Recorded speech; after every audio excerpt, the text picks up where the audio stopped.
عزیز بھائی، جس طرح ہم اپنے بچوں کو دیکھیں، بہت سارے ماں باپ کے پاس گنجائش نہیں ہوتی، لیکن اس نیت سے کہ بچوں کے دل ٹوٹ جائیں گے، عید پہ کیسے گزارا کریں گے، مشکل سے بھی کپڑے خرید کے دیتے۔ اس طرح ہم اپنے بچوں کو بھوک سے، پیاس سے، مایوسی سے بچاتے ہیں۔ اس طرح ہمارے رب نے ہمارے ذمے لگایا ہے کہ تم اپنے بچوں کو کوشش کرو دوزخ کی آگ سے بچانے کی۔ حضرت عمر فاروق رضی اللہ تعالیٰ عنہ نے عرض کیا تھا، یا رسول اللہ صلی اللہ تعالیٰ علیہ وسلم، اس آیہ کریمہ کا معنی کیا ہے؟ تو محبوب کریم علیہ السلام نے فرمایا، عمر، جن چیزوں کا اللہ تمہیں حکم دیتا ہے تم اپنے گھر والوں کو ان چیزوں کا حکم دو، جن چیزوں سے رب رسول تمہیں منع کرتے ہیں اپنے گھر والوں کو ان سے روکو، اپنے گھر کے اندر نفاذ دین کرنے کی کوشش کرو۔ میرے بھائی، بہت زیادہ آزمائش ہے ہمارے گھروں میں، بے چینیاں ہیں، اضطراب ہے، بچوں میں سختی ہے، بہن بھائی ایک دوسرے کے ساتھ لڑتے ہیں، مزاجوں میں تلخی آ گئی۔ کیوں بھلا؟ اس لیے کہ ماں باپ کو جو بہترین کردار اور جو حسین طریقہ گھر میں اپنانا چاہیے تھا، بچے تقریر باہر سے سنتے ہیں لیکن وہ فالو اپنے ماں باپ کو کرتے ہیں۔ اگر ماں باپ میں حوصلہ ہو، صبر ہو، اطمینان ہو، خودداری ہو، تھوڑے پر گزارا کرنے کا مزاج ہو، دیکھیں نا، آج ڈپریشن ہے، ٹینشن ہے، پینکس اٹیکس ہیں، بڑی ساری چیزیں آ گئی ہیں۔ کیوں بھلا؟ صبر نہیں، تحمل نہیں، بردباری نہیں۔ آزمائے۔ ایک دن ایک بچہ میرے پاس آ گیا مدرسے کا، اور آ کے وہ رونے لگا۔ میرے گھر والے کہنے لگے، کھانا چھوڑ دیں، پہلے اس کی بات سن لے۔ میں نے کہا، پتر کیا ہوا؟ کسی نے مارا ہے کسی استاد نے؟ کہنے لگے، نہیں حضرت، گھر فون کیا تھا تو میری اماں اور ابا کی لڑائی ہو رہی ہے۔ بچہ کانپ رہا ہے، ٹانگیں کانپ رہی ہیں۔ میں نے کہا، کیا ہو کیا گیا تمہیں پتر؟ لڑائی ہو رہی ہے تو گھروں میں ہو ہی جاتی ہے۔ کہنے لگے، نہیں، آپ کو پتہ نہیں، وہ بڑا سخت لڑتے ہیں۔ میرے والد جب میری والدہ کو مارنے کے لیے آگے بڑھتے ہیں تو ہم سارے چار پنجوں کے نیچے چھپ جاتے ہیں، ہمیں خوف آتا ہے، وہ منظر خطرناک ہوتا ہے۔ یہ کون تکلیف دے رہا ہے اپنے بچوں کو؟ یہاں بیٹھے ہمارے ہاں میلوں دور رہتے تھے اس کے گھر والے، تو وہ تکلیف میں تھا، تو گھر میں کیا کیفیت ہوگی؟ اگر حوصلہ ہو، صبر ہو، قناعت ہو، اللہ کے دیے ہوئے تھوڑے رزق پر ہمیں راضی رہنا آتا ہو، ہمارے گھروں میں سکون آئے، اطمینان آئے، ہم جو زندگی بڑی خوشی خوشی گزار سکتے ہیں۔ ہمارے مزاجوں کا لالچ، ہماری طبیعتوں کی بے راہ روی، ہماری جھوٹی انا کا بت، ان ساری چیزوں کو ختم کر دیتا ہے۔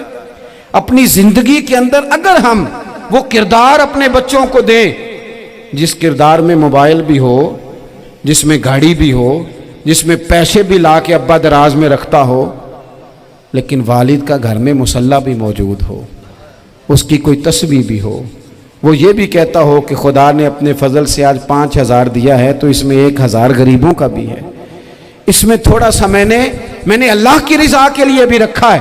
اگر کوئی مشکل آ جائے تو وہ باپ اور ماں کو صبر کرتا ہوا دیکھتے ہوں، اگر ایک باپ کر بات کرے تو دوسرا برداشت کرتا ہو۔ خدا را اپنی اولادوں کو اس اذیت کا شکار نہ کرو۔ اپنے گھروں کے اندر وہ خودداری، وہ پیار، وہ وقار، وہ محبت، وہ انداز۔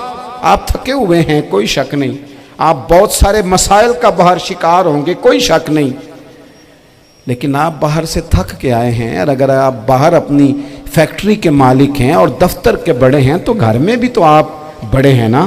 آپ کی ماں بھی تو انتظار کر رہی ہے، اس نے بھی تو دکھڑا سنانا ہے نا آپ کو۔ آپ یہ دیکھیے کہ آپ کے بچے بھی تو انتظار کر رہے ہیں، وہ چاہتے ہیں کہ ابا آ کے بیٹھیں تو ہم ان کے سینے پہ چڑھ کے تھوڑا کھیلیں۔ آپ کی اہلیہ منتظر ہیں، کچھ باتیں بیوی کسی اور سے نہیں کہہ سکتی، صرف اپنے شوہر سے کہتی ہے، لیکن وہ تو آتے ہی جلال میں آ گئے صاحب، وہ کہنے لگے، تو بڑی نالائق ہے، میں تھکا ماندہ آیا ہوں اور تو نے مجھے کہانی سنا دی ہے۔ وہ اس خاتون سے شدت کے ساتھ پیش آنے لگے۔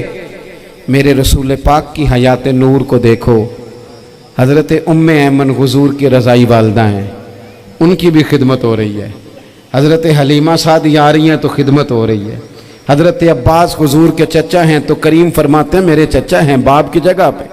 حضور دوست احباب صحابہ غلاموں سب کے ساتھ پیار کر رہے ہیں، 9 ازواج مطہرات ہیں گھر کے اندر، اور کیفیت یہ ہے کہ حضور صرف ان کی ضرورتوں کا ہی خیال نہیں کرتے، خواہشات کا ہی خیال نہیں کرتے، بلکہ میرے کریم کا طریقہ یہ ہے کہ کوئی بندہ آج بول کیا رہا ہے، وہ کہاں کھڑا ہے آج، اس کے جملے کس طرح کے ہیں، اس کا لہجہ کس طرح کا ہو گیا ہے، اور اسے ٹھیک کیسے کرنا ہے، محبوب اس کا خیال فرماتے، توجہ کرتے۔ میں کہتا ہوں کہ ہم سب کو شوق آیا ہے آرام کرنے کا۔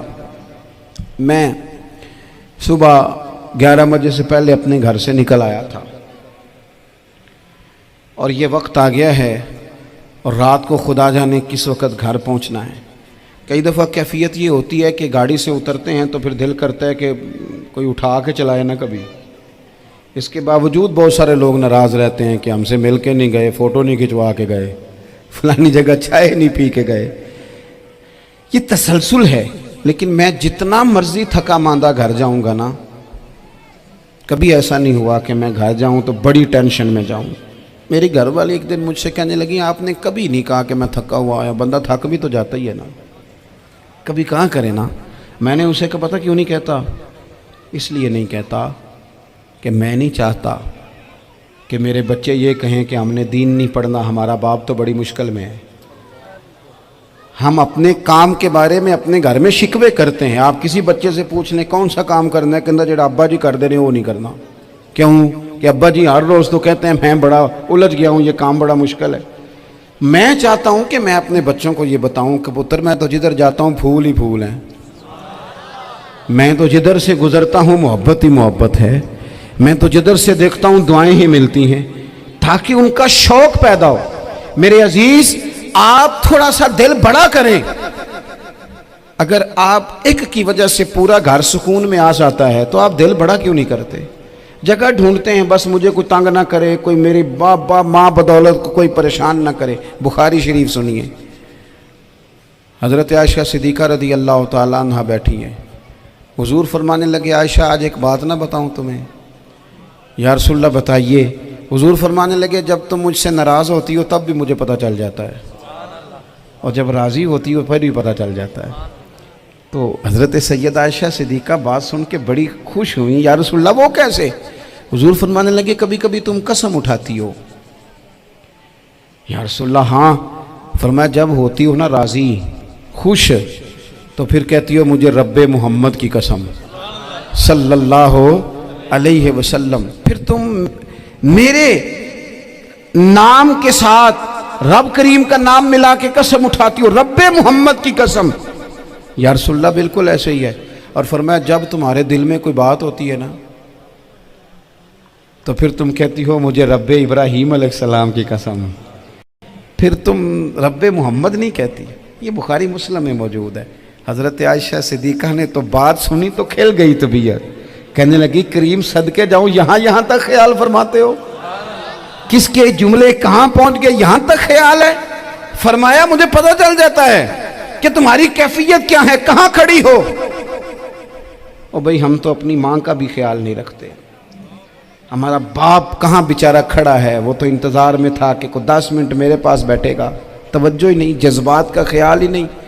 حضرت عائشہ صدیقہ بات سن کے عرض کرنے لگے یا رسول اللہ مجھے رب محمد کی قسم ہو، میں صرف نام چھوڑتی ہوں، میرے دل میں ہر وقت مدینے والے محبوب ہی رہتے ہیں، نام ہی چھوڑتی ہوں صرف۔ او میرے دوست تھوڑا سا جا، اور دوسرا عرض کروں گا، دولت اگر بہت عالی چیز ہوتی نا، بہت قیمتی، تو سب سے زیادہ سیدہ عائشہ کے گھر میں ہوتی۔ اگر پیسوں سے ہی سو کھاتا تو پیسے سب سے زیادہ حضرت فاطمہ الزہرا کے کاشانہ نور میں ہوتے۔ او میرے بھائیوں، سونا وقت محبتوں سے گزارا جا سکتا ہے۔ او بھائی، میں نے تو اپنے گھر میں یہ دیکھا کہ میرے والد صاحب گرمی آتی تو فرماتے او لو بھائی تانوں پرواہ نہیں، میں تواڈے پڑھولے چ دانے پا دیتے نے تے تواڈی ماں نے مرتبہ نے چار پا دیتا ہے، لو اب تمہیں کہیں جانے کی ضرورت نہیں پڑے گی۔ اس پہ بھی وقت بڑا اچھا گزرتا تھا، اس پہ بھی ٹائم بڑا اچھا۔ 6 کھانے کھا کے بچے نخرے کر رہے ہیں۔ میں نے اپنے والد صاحب سے ایک دن کہا، میں کہ ابا جی تانوں پسند کی ہے؟ فرمان لگے پتر جے تو لگی ہوئے بھوک پھر تے ہر شے، اور اگر بھوک نہ ہو تو پھر نخرے ہی نخرے ہیں، پھر کیا پسند ہونا ہے؟ طبیعت نہیں۔ اپنے گھروں میں